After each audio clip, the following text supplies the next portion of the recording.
Իսկ դուք մտածել եք, որ իրենք այդ ձևը կիրառելու են նաև այս ընտրություններին, ողջամտությունը ինչ որ մի փուլում հաղթելու է, մրցավազքից դուրս կգան։ Խոսքը ջարդուփշուրանող մարդկանց մասին չի ընդհանրապես։ Ամեն ինչ կախված է ընդդիմության վարքից։ Եթե այս ծրագիրը չիրականացվի, մտածել, որ ընտրություններով Նիկոլ Փաշինյանի իշխանությունը հանձնելու է ու գնա, ռոմանտիկ է։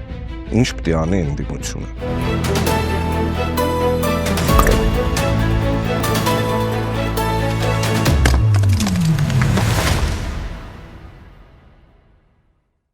Բարև ձեզ, դուք դիտում եք հարցեր կան հաղորդումը, այսօր հարցեր կան Գյումրիի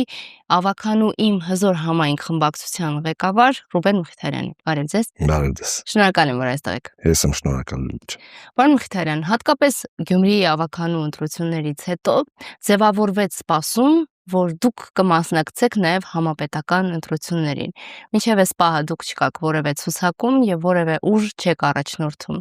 Ձեր դիրքորոշումը, եթե չմասնակցելն է, ապա ինչ եք անելու դուք այս ընթացքում եւ սրանից հետո։ Դիրքորոշումը հետեւյալն է, ամեն կերպ օժանդակել հավաքական ընդդիմության հաղթանակին եւ ամեն կերպ խանգարել գործող իշխանության վերարտադրվելուն։ Այսինքն անել հենց այն, ինչ ես 2018 թվականից թե հանրային իմ ձևակերպումներով աշխատանքով ու գործունեությամբ, թե հասարակական այս ամբողջ ընթացքում փորձել եմ անել, կարծում եմ փորձել եմ անել լավ, որովհետև նաև դրա արդյունքն էր 1 տարի առաջ Գյումրիում գրանցված արդյունքը, որ նաև իմ մասնակցությամբ հնարավոր եղավ փոխել ու խառնել խաղաքարտերը իշխանության, շարունակելու եմ այս կարճ ժամանակահատվածում անել ամեն ինչ, որպեսզի ընդդիմությունը հաջողի եւ երկրում տեղի ունենա իշխանափոխություն, մաքսիմալ օգուտ տալ այն տեղերում, որտեղ որ գիտեմ, որ ես բավականին էֆեկտիվ եմ։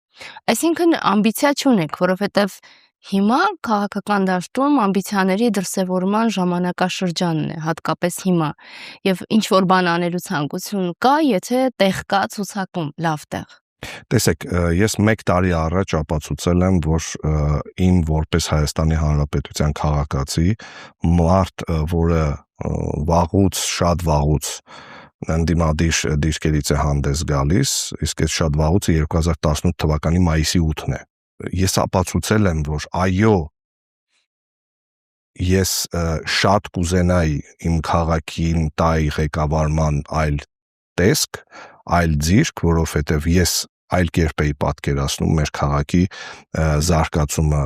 տակտիկական առումով, ռազմավարական առումով, տնտեսական առումով, տուրիստական առումով եւ այդպես մի քանի այլ առումներ նույնպես։ Բայց կարևորագույն խնդիրս Նիկոլ Փաշինյանի իշխանությունից զրկելն է, կապ չունի դա տեղական ինքնակառավարման մարմնի ընտրություն կլինի, թե համապետական։ Ըստ այդմ, եթե ես իմ ամբիցիաները թողել եմ Գյումրու թիմ ընտրություններում ու արդյունքների ամփոփումից հետո շուկայական բանակցությունների մեջ չեմ մտել, այլ ակնհայտորեն հայտարարել եմ, որ առանց նախապայմանների ու առանց պաշտոնների ակնկալիքների մենք քաղաքապետ ընտրելու ենք, այսինքն մեր ձայնը տալու ենք Վարդան Ղուկասյանին, առանց կոալիցիա կազմելու, այսինքն քաղաքի կառավարման հետ մենք չունենք ոչ մի տեսակի առնչություն, բացի ավագանու նիստերում այս կամ այն որոշումներին քննարկելուց հետո կողմ կամ դեմ քվեարկելը, բայց առաջնային պլանը քաղաքացիական պայմանագրին թույլ չտալը Գյումրիում ունենալ իշխանություն, դա ակնհայտորեն եղել է իմ ամենակարևորագույն խնդիրը, ինչի մասին հենց առաջին իսկ հոլովակում, երբ որ ես հայտարարել եմ, որ մասնակցելու եմ ընտրություններին, ասել եմ, որ իմ համար դրական արդյունք համարելու եմ նաև այն, եթե չունենամ ձայների մեծամասնությունը, իմ համար դրական արդյունք եմ համարելու նաև այն, եթե կարողանամ օժանդակել Գյումրիում քաղաքացիական պայմանագրի իշխանազրկմանը։ Այդպես էլ եղել է։ Ըստ այդմ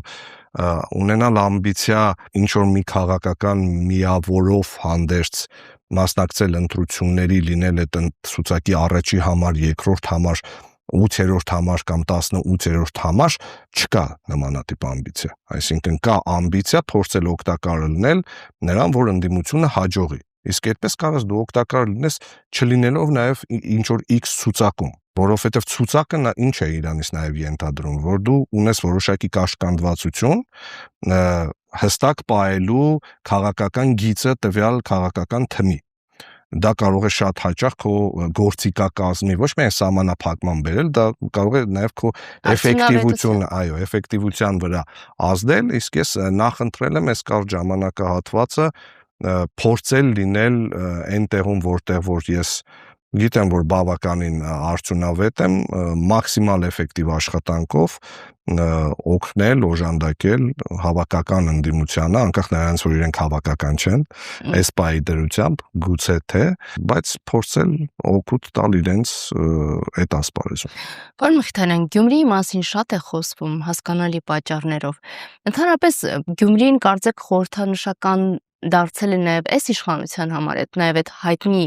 փաստի պատճառով, որ սկսել են քայլել Գյումրիից։ Բայց հետաքրքիր դիտարկում եմ ինքս ինձ համար արել, Գյումրին նաև Նիկոլ Փաշինյան քաղաքական գործչի համառության խորհրդանիշն է։ Քանի անգամ այդ մարդը փորձեց Գյումրիում աջակցության վարկանիշի իմիտացիա ստեղծել, չստացվեց, բայց շարունակ անում է դա։ Ու այս համառությունը այլ բան, որ կարող է այդպես էլ արդյունքի չբերել, բայց այս համառությունը մինչև վերջ գնալու, կռվելու, պայքարի մեջ մնալու պատրաստակամության մասին է, եւ դա շատ նախանձելի հատկանիշ է հատկապես ընդդիմության համար։ Շահեկանորեն այդ առումով Նիկոլ Փաշինյան քաղաքական գործիչը տարբերվում է Հայաստանի Հանրապետության բազմաթիվ ընդդիմադիրներից։ Ես մեծ հույս ունեմ, որ նոր ընդդիմադիր ուժերը, որոնք հիմական իրենք մի քիչ այլ կերպ են հարցերին մոտենալու, բայց այո, Նիկոլ Փաշինյանը 90-ական թվականներից սկսած օգտագործել է բոլոր հնարավոր ընդդիմադիր հարթակները ինչ որ մի ձև հաջողելու համար։ Տևեց այդ ամեն ինչը մոտավորապես 20 տարի, բայց ի վերջո սեփական սխալների վրա նաև սովորելով ու ինչ-ինչ հմտություններ անվանենք դա ձեռք բերելուց հետո, այդ հմտությունների մեջ մտնում են նաև ձեռք բերված այն ձիրքը, որով ինքը կարողացել է նաև հետաքրքիր դառնալ արտաքին շատ խաղացողների համար։ Այո, ինքը չի հոգնում նույն տեղը գլխով խփելու այնքան ժամանակ, մինչև թեկուզ իր գլուխն է վնասվի, բայց նաև այդ խփած տեղը սկսի արդեն ճակ տալ։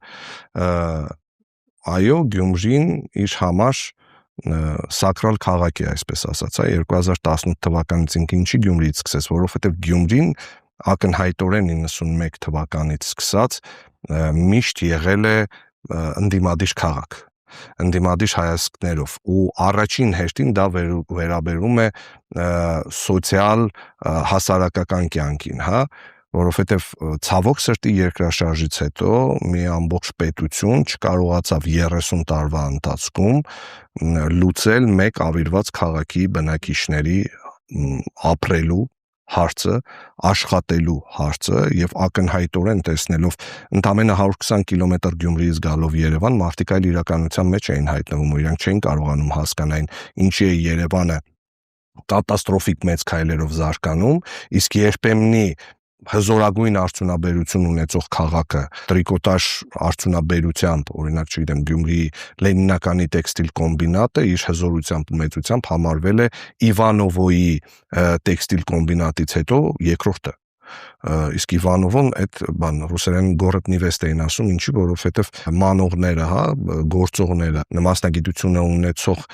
կանայք ու աղջիկներ աննորմալ մեծ քանակությամբ էին այնտեղ աշխատում։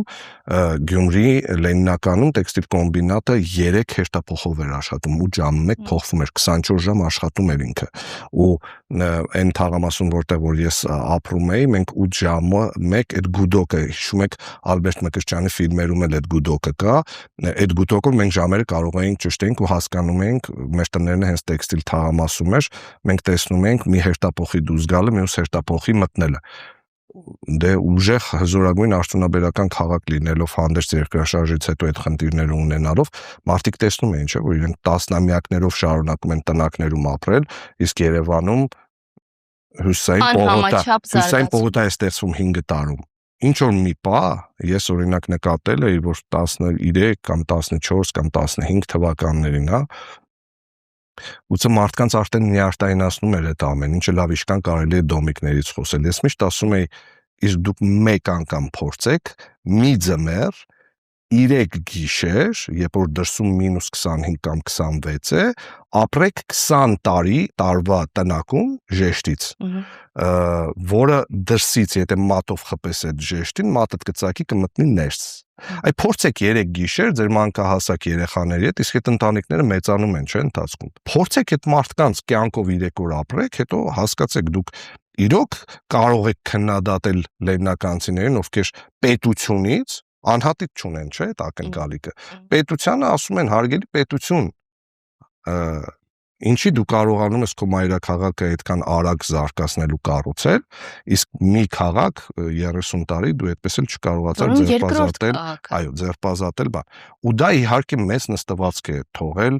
գյումրեցիների, արտարացի նստվածք է թողել գյումրեցիների հոգեբանության մեջ, ու իրենք միշտ ընդդիմադիր դիրքերից են հանդես եկել։ Նիկոլ Փաշինյանը դա շատ լավ հասկանում էր, ու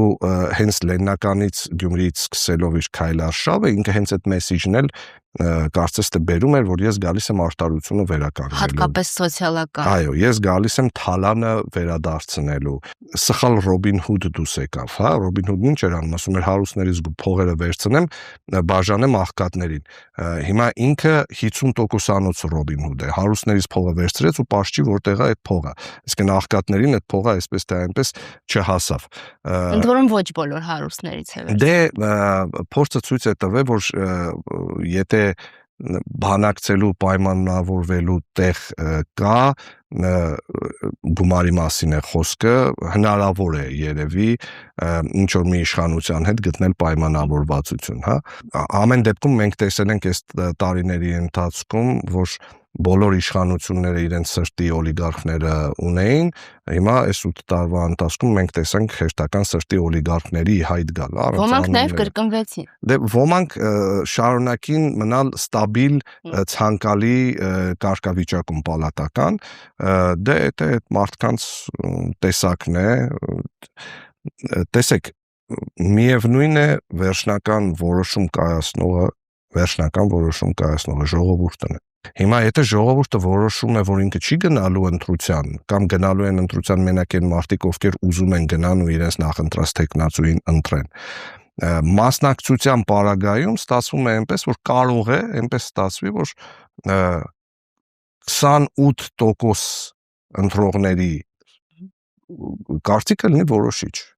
Հիմա եթե դուք հետո նեղվելու եք, ասելու եք, բայց դուք ընդամենը ընդհանուր ընտրողների 28%-ի ձայնով եք դարձել երկրի ղեկավար, դա ոչ թե պետք է մեղադրեք այդ մարդկանց կամ նախատեք, այդ պետք է մեղադրեք ձեզ, որ դուք տնից դուրս չեք եկել, չեք գնացել ընտրության եւ չեք փորձել այդ տոկոսը ինչ որ մի ձև խաթարել։ Պարոն Մխիթարյան, բայց դուք հո լավ գիտեք, որ մարդկանց պետք է տնից հանել։ Այո, մարդկանց պետք է տնից հանել, այո, պետք է ունենալ այդ ունակությունը, ծրագրային պատկերացումը եւ քաղաքականապես այդքան հնտություն ունենալ, որպիսի մարդիկ ուզենան տնից դուրս գան ու գնան ընտրությունների, չբացառենք, որ դա հնարավոր է լինելու նաեւ այս անգամ, որտեղ Գյումրիում դա հնարավոր եղավ։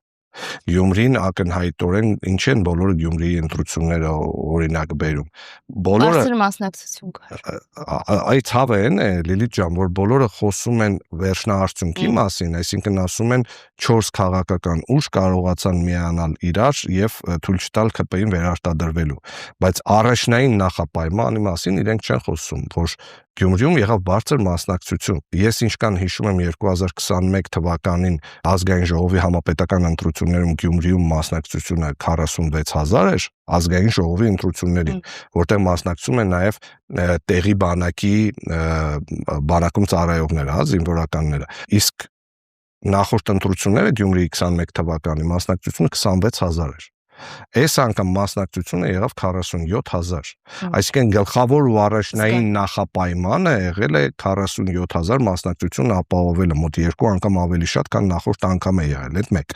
Երկրորդը, պետք չի այդ առումով մոռանալ, որ քաղաքացիական պայմանագիր կուսակցությունն էլ ի տարբերություն նախորդ ընտրությունների կարողացել էր 10000-ով իր ձայների քանակությունը ավելացնել, այսինքն դրա մասին քիչ է խոսվում։ Այսի շատ կարևոր է, այսինքն եթե իրենք գտել են ձևը իրենց ձայների քանակությունը մասնակցությունը ավելացնելու, իսկ դուք մտածել եք, որ իրենք այդ ձևը կիրառելու են նաև այս ընտրություններին։ Այսինքն առանձին վերցրած երկրորդ քաղաքի օրինակով, եթե իրենց նախորդ 7000 ձենը դարձել է 17000, հիմա մտածեք Երևանում, եթե իրենք հավաքել են Երևանի քաղաքապետի ընտրությունները, օրինակ 70000 ձեն, պետք չի դա ձեր հենման կետը լինի։ Կարող է իրենք ունեն հնարավորություն այդ 70000 ձենը դարձնեն 140000 կամ 150000 ձեն։ Ու այստեղ հատուկ ուզում եմ շեշտեմ, որ ես չեմ ասում, որ իրենք կեղծելու են։ Իրենք կարող է կիրառեն այնպիսի տեխնոլոգիա, որ 70000 այս անգամ եկի ընտրության, այս անգամ գա իրենց ձայնը 150000 հոգի մարդ։ Իսկ հիմա ընդդիմությունը, տեսեք, իրենք 10000-ով ավելացրել են մասնակցությունը իրենց ձեների հաշվին, Գյումրիում ընդդիմությունը կարողացավ ավելացնել մասնակցությունը եւս 12000-ով իրենց մասնակցության հաշվին, եւ արդյունքում ստացվեց ոչ թե իրենց պատկերացրած 37000 մասնակցությունը, այլ ստացվեց 47000 մասնակցություն։ Ըստ այդմ իրենց պատկերացրած 50 + 1% որ պիտի լիներ, մեխանիկորեն իջավ ներքև եւ ստացվեց ինչ որ ստացվեց 17000 ձայն հավաքեց քաղաքացիական պայմանագիրը, 24000 ձայն հավաքեցին ավագանու կազմ անցած մնացած 4 ուժերը։ Հիմա Թվում է, թե սա թվաբանություն է, ներողություն, բայց սա ահռելի աշխատանքի մասին է։ Իհարկե, ու տեսեք, եղել է ամենահետաքրքիր բանը, որ Գյումրիում մասնակցությունը, բարձր մասնակցություն ապահովելու վրա աշխատել են մնացած բոլոր 8 ուժերը, իսկ 9 ուժեր մասնակցում, մնացած բոլոր 8 ուժերը մասնակցել են այդ գործընթացին, որպեսզի մասնակցությունը բարձր լինի։ Հիմա հետագայում որ դու նայում ես, օրինակ, եթե մի քիչ ավելի խելացի կոնֆիգուրացիաներ տեղի ունենային, օրինակ, քվեաթերթիկները տպելուց առաջ մարդիկ, որոնք մի քիչ adekvat գնահատեին իրենց շանսերը, հրաժարվեին մասնակցությունից ու իրենց բանը քվեն կոչանեին տային S կամ S N ուժի։ Կամ ի սկզբանե մտնեին ցուցակներ երկրորդ համարի կարգավիճակով, ու իրենց ձայները փորձեին բերեին այդտեղ, փոշիացման տրամաբանությունը ավելի քիչ կլիներ ու քաղաքացիական պայմանագիրը, որը ամենաշատ ձայնն էր հավաքե, բայց ի վերջո իշխանության չեկավ, ավելի քիչ մանդատ ունենար։ Այս հարցը հիմա հատկապես շատ կարևորվում է, պարոն Մխիթարյան, որովհետև համապետականին մենք տեսնում ենք ավելի մեծ ամբիցիաների դրսևորում, առանձնապես մեծ հնարավորություններ չունեցող ուժերի կողմից։ Դուք մի առիթով ասել եք, որևէ խարանի հարց չկա ընդդիմադիրների ցուցակում լինելու տեսանկյունից, բայց վստահ եմ, որ դուք էլ կհամարեք դատապարտելի չունենալով շանս ձևավորել ցուցակ եւ մասնակցել ընտրություններին, որովհետեւ դա ուղիղ նպաստելու է Նիկոլ Փաշինյանի վերընտրությանը։ Տեսեք, ես կարծում եմ, որ ի վերջո ողջամտությունը ինչ որ մի փուլում հաղթելու է եւ այսօր որոշակի հայտարարություններ առած քաղաքական միավորներ մինչեւ քվեատերտիկների տպվելը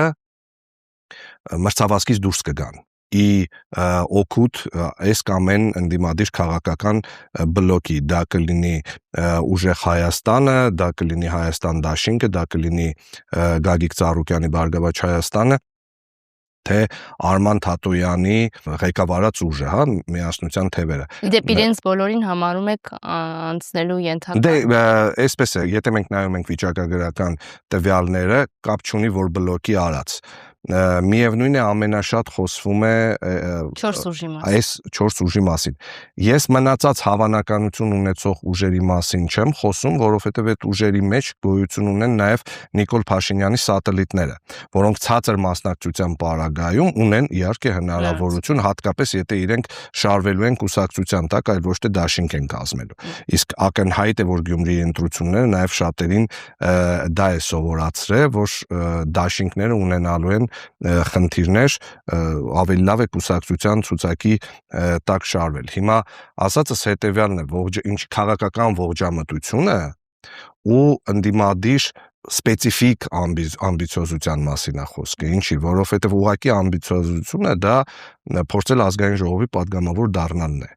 Սպეციფիկ ամբիցիոզությունը հետեւյալի մասին է. դու ուզում ես իշխանափոխություն տեղի ունենա, թե չէ։ Քո լուման ուզում ես այդ իշխանափոխությունում տեղի ունենա, թե դու ուզում ես լումա ունենաս ավելի շատ ձայն հավաքած քաղաքական միավորին ձայն տալու։ Իսկ գոնե թե այս պայի դրությամբ ակնհայտ է, որ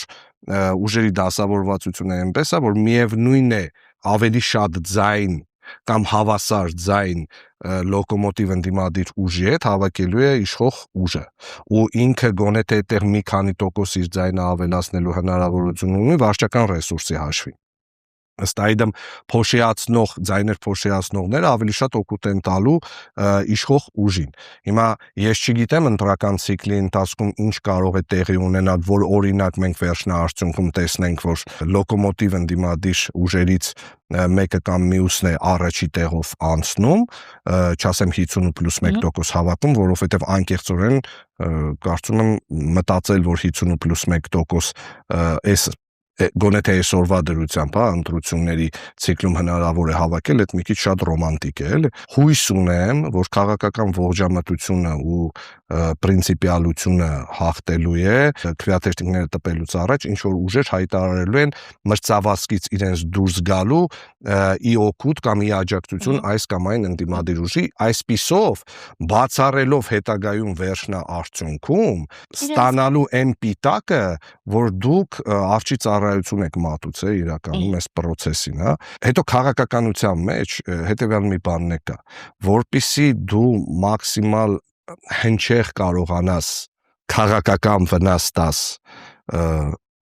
քո հակառակորդին, եթե դու ընդդիմադիր դիրքից ես հանդես գալիս, այո, պետք է հայտարարել, որ դու քաղաքական process-ի ես մասնակցում, ընտրությունների ես մասնակցում, որպեսզի քո վրա ուշադրություն կարողանաս սևեռես։ Ուրիշ խնդիր է, որ այն պայից սկսած հենց դու սկսում ես գիտակցել, որ քո հնարավորությունները հուսադրող չեն, դու կարողանում ես քո մեջ գտնես այդ քաջությունը որոշում կայացնելու եւ այդ process-ից դուրս գալու ի աջակցություն այս կամ այն ուժի։ Ես մեծ հույս ունեմ, որ մենք քաղաքական գործընթացների ընթացքում նմանատիպ բաներ տեսնելու ենք եւ պետք է այդ դեպքում նաեւ ֆիքսել քաղաքական հասունությունը տվյալ որոշում կայացնող ուժերի, որովհետև կապ չունի իրենք էլեկտորալ այդ բային ինչ վստահություն ունեն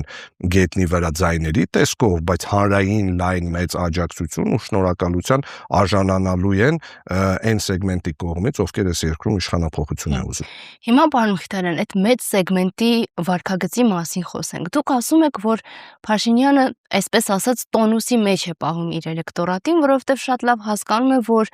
ոչ այնքան կարևոր է հունիսի 7-ը, որքան հունիսի 8-ը, հաջորդ օրը, այսինքն արդյունքները ֆիքսելու օրը։ Հիմա ընդդիմության կողմից, այդ մեծ ուժերի կողմից դուք այդ հունիսի 8-ի կարևորությունը գիտակցելու դրսևորում տեսնում եք, նախադրյալներ տեսնում եք, որ իրենք հունիսի 8-ին այլ վարքագիծ կունենան, քան 2021-ին էր։ Շատ բան կախված է նրանից, թե քարոզարշավի ընթացքում իրենց էլեկտորատին ինչ տեսակի մեսիջներ են հղելու ընդդիմադիր գլխավոր դերակատարները։ Եթե այդ մեսիջները լինելու է հետևյալը, որ ընտրություններով միանշանակ վճռվելու է այս հարցը, ըստ այդմ ժողովուրդ ջան, ընտրություններն է միակ ճանապարհը, որով կարելի է հասնել իշխանափոխության, ակնհայտ է, որ եթե դու չունենաս ակտիվ փողոց, եռացող փողոց, ու այստեղ խոսքը ջարդուփշուրանող մարդկանց մասին չի ընդհանրապես։ Էներգետիկայի այո, այսինքն մարդիկ, որոնք պատրաստ են այդ ամառվա շատ լավ եղանակներին դուրսը անցկացնել իրենց օրն ու առօրյան ժամանակը հստակ ֆիքսելու իրենց քաղաքական պատկանելիությունը եւ քաղաքական ցանկությունները, թե ինչպիսին են ուզում տեսնեն Հայաստանի կառավարիչներին հունիսի 7-ից հետո։ Դա իհարկե պետք է անեն լոկոմոտիվ ընդդիմադիր ուժերը, թե իրենց խոսքով, թե գետնի վրա իրենց աշխատանքով։ Պարզ է, որ այս պահին կանգնել ու հայտարարել, որ մենք, չգիտեմ, հունիսի 8-ին մեծ հանրահավաք ենք անելու, այս հրապարակն ենք ուզում կանեն, հրապարակն ենք ուզում, հիմա հայտարարած կարող է այդ հրապարակը քեզ չտա, օրինակ, չգիտեմ, կամ արդեն ի սկզբանե այդ հրապարակները բրոնյա արված լինի տարբեր բաներով, չգիտեմ, դուք ուշադրություն դարձրել եք թե չէ, Երևանում այս տարի գինու փառատոն փառատոնը նշվելու է 5-ին, 6-ին, 7-ին հունիսի։ Քաղաքի կենտրոնի որոշակի փողոցներ Արդեն զբաղված են լինելու, փակ են լինելու։ Ոստիկանությունը կենտրոնացված է առնելու քաղաքակի կենտրոնում ռազմավարություն։ Այս հատվածը իշխանության նստում ու մտածում է ինչպիսի խնդիրներ ուզում է ստեղծի ապագայի համար։ Ես մեծ հույս ունեմ, որ հակառակ կողմն էլ ընդդիմության շարքերում մտածում է, թե ինչպիսի խնդիրներ է ինքը ուզում ցանկանում ստեղծել իշխանության համար։ Ու խոսքը լեգիտիմ եւ սահմանադրական խնդիրների մասին է, այլ ոչ թե այն ամեն ինչի մասին առավոտից իրիկուն գոռում են ազգային ժողովի ամբիոններից, հիբրիդային բաների, եռագլուխ իշխանության գալացողների եւ, չգիտեմ,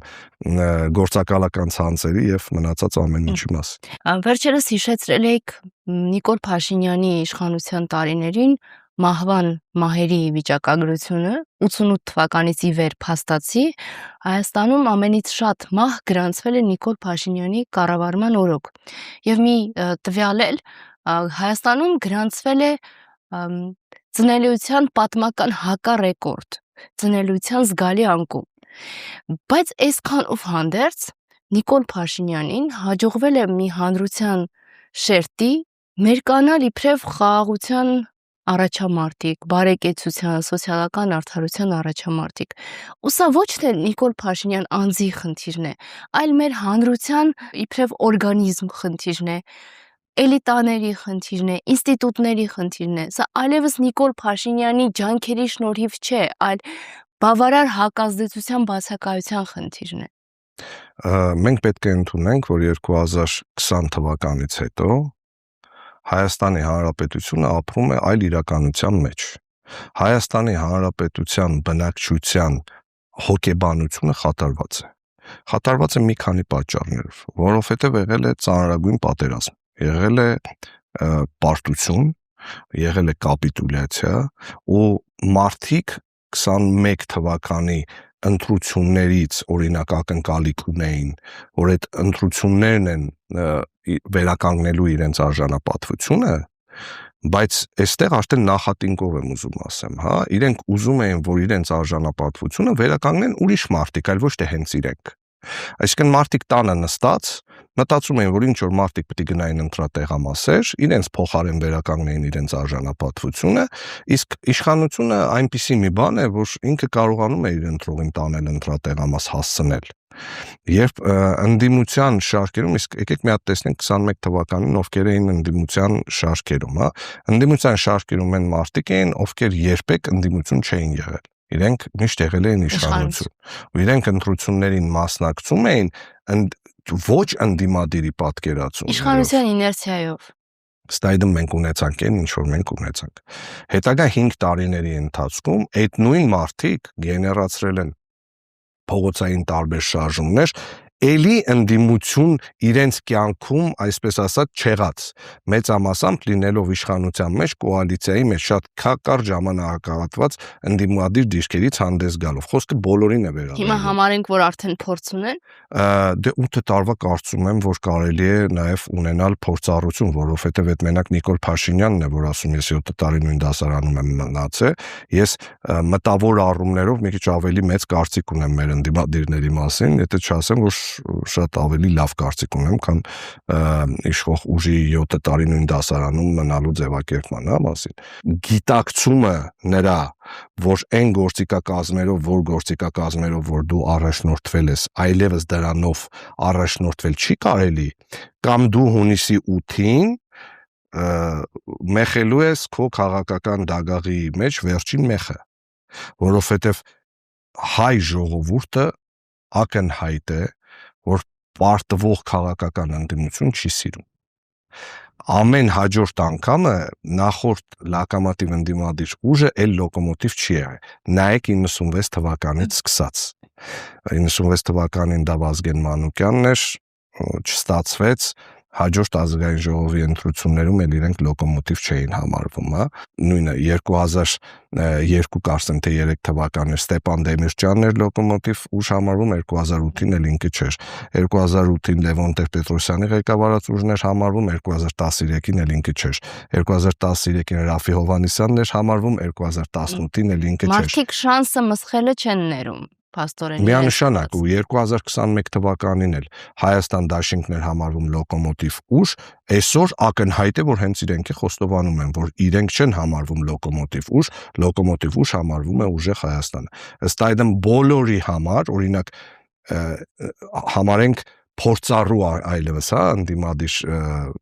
շարժումներին կամ կուսակցություններին, եթե իրենք 2026 թվականին էլի չեն հաջողելու, ակնհայտորեն իրենք ունենալու են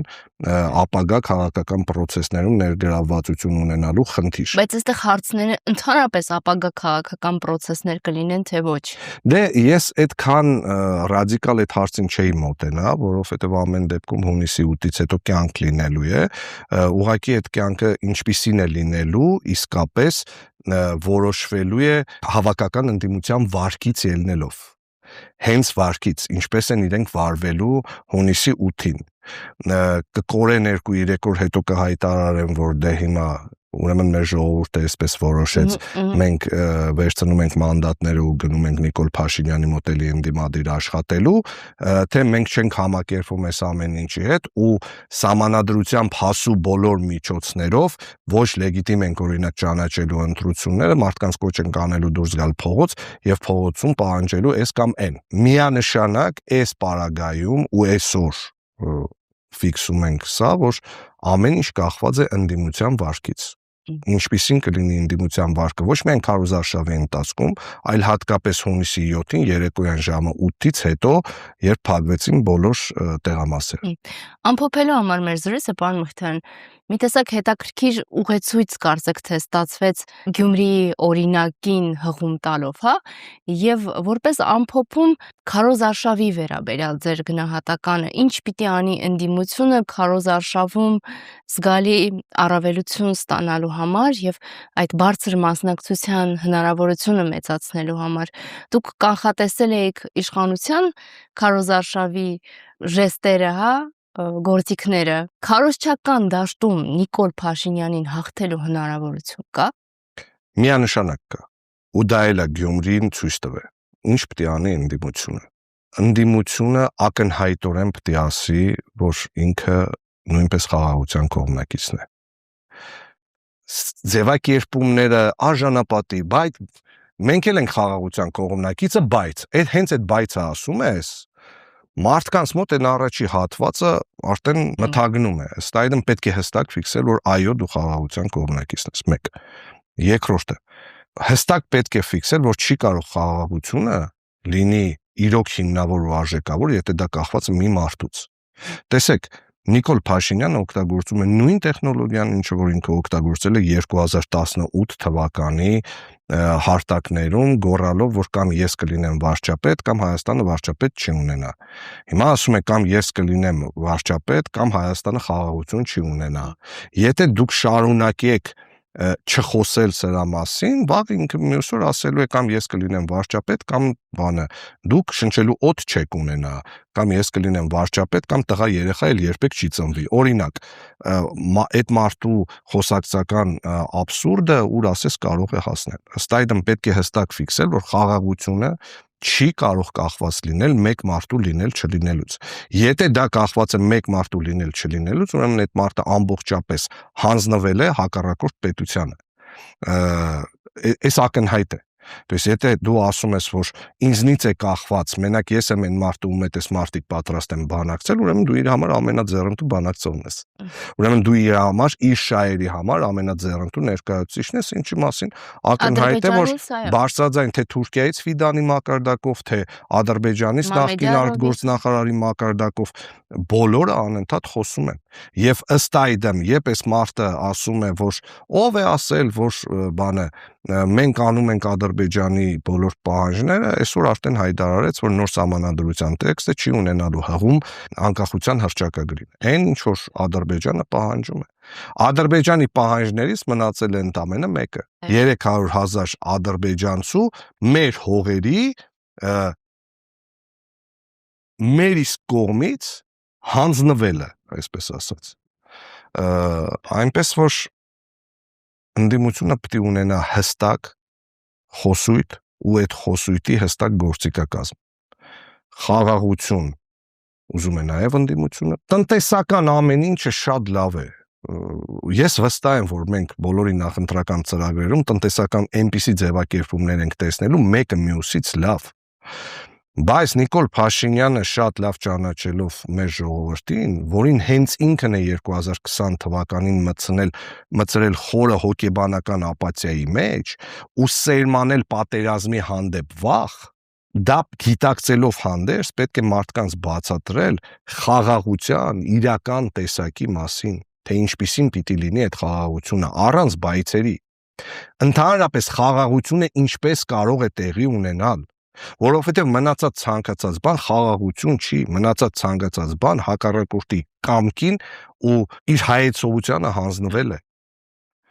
Սա պիտի կարողանան մարդիկ բացատրել ընդդիմության շարքերից իրենց էլեկտորատին։ Բայց կարևոր է ներողություն ոչ թե պանելային քննարկումներով բացատրել, այլ ստեղծարար մոտեցումներ դրսևորել։ Դե էդ էլ ես կարծում եմ, որ եթե ընդդիմությունը ուզենա այդ ստեղծարար մոտեցումների տեղն էլ գիտի,